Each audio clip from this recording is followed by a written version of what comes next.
Hi friends, welcome to Veni's kitchen. நாம் இன்றைக்கி என்ன பார்க்க போகிறோன்னா வெள்ளை குருமா, ஒயிட் குருமா எப்படி பண்ணலான்னு பார்க்கலாம். இது சப்பாத்தி பூரிக்கு பெஸ்ட் காம்பினேஷனாக இருக்கும். குருமா பண்ணுறதுக்கு தேவையான ஒரு பாத்திரத்தை அடுப்பில் வச்சுக்கலாம். பாத்திரம் சூடானதும் கொஞ்சம் தேங்காய் எண்ணெய் சேர்த்துக்கிறேன். தேங்காய் எண்ணெயே சேர்த்துக்கோங்க, அப்போ தான் டேஸ்ட்டாக இருக்கும். எனக்கு தேங்காய் எண்ணெய் உறைஞ்சிருக்கு, அதனால் அப்படி இருக்குது. எண்ணெய் சூடானதும் அதில் 2 பிரியாணி இலை, ஒரு துண்டு பட்டை, 2 ஏலக்காய், 2 கிராம்பு, ஒரு ஸ்டார் சேர்த்துக்கிறேன். அப்புறமா ஒரு பெரிய சைஸ் வெங்காயத்தை தோல் உரித்து சின்ன சின்னதாக கட் பண்ணி வச்சுருக்கேன், அதையும் சேர்த்து மிக்ஸ் பண்ணிக்கலாம். அப்புறமா கொஞ்சம் உப்பு சேர்த்துக்கிறேன். அப்புறமா 2 பச்சை மிளகாவை வாஷ் பண்ணி 2ஆக கீறி வச்சுருக்கேன், அதையும் சேர்த்து நல்லா மிக்ஸ் பண்ணிக்கலாம். வெங்காயம் கண்ணாடி பதம் வர வரைக்கும் நல்லா மிக்ஸ் பண்ணிக்கோங்க.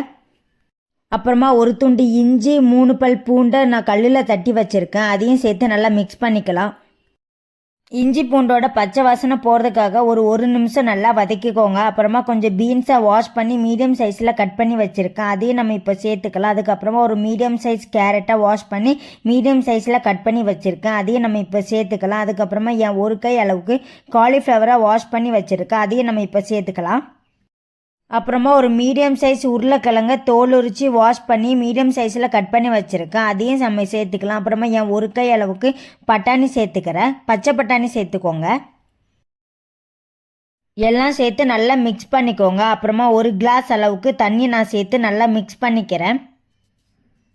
காய்கறி வெந்துட்டு இருக்கட்டும், நம்ம அதுக்கு தேவையான தேங்காவை அரைச்சி எடுத்துக்கலாம். தேங்காய் அரைக்கிறதுக்கு தேவையான ஒரு ஜாரை எடுத்துகிட்டு என் ஒரு கை அளவுக்கு தேங்காய் சேர்த்துக்கிறேன். அப்புறமா ஒரு 8 கேஷ்யூ நட்டு சேர்த்துக்கிறேன்.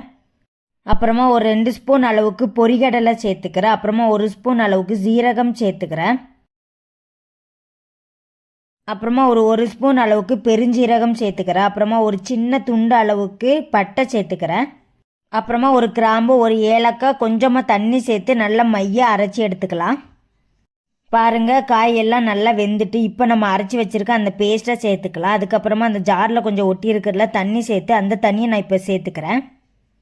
தேங்காய் சேர்த்து நல்லா மிக்ஸ் பண்ணிவிட்டு ஒரு 10 நிமிஷம் அப்படியே விட்டுருங்க. நம்ம சேர்த்துருக்க தேங்காயோட பச்சை வாசனை போகட்டும். 10 நிமிஷம் ஆச்சு. தேங்காயோட பச்சை வாசனை போனதுக்கப்புறமா கொஞ்சமாக கருவேப்பிலை கடைசியாக சேர்த்து நல்லா மிக்ஸ் பண்ணிக்கலாம். அப்புறமா உப்பு செக் பண்ணி பாருங்கள், எனக்கு கொஞ்சம் உப்பு கம்மியாக இருக்குது. கடைசியாக கொஞ்சம் உப்பு சேர்த்துட்டு அடுப்பை ஆஃப் பண்ணிக்கலாம். அவ்வளோதாங்க, வெள்ளை குருமா ரெடி ஆகிட்டு. இது சப்பாத்தி பூரிக்கு பெஸ்ட்டு காம்பினேஷனாக இருக்கும். இதே மாதிரி நீங்களும் உங்கள் வீட்டில் ட்ரை பண்ணி பாருங்கள். உங்களுக்கு இந்த வீடியோ பிடிச்சிருந்தா லைக் பண்ணுங்கள், கமெண்ட் பண்ணுங்கள். வேனிஸ் கிச்சன் சேனலை சப்ஸ்கிரைப் பண்ணிக்கோங்க. பாய் ஃப்ரெண்ட்ஸ், நெக்ஸ்ட் வீடியோவில் பார்க்கலாம்.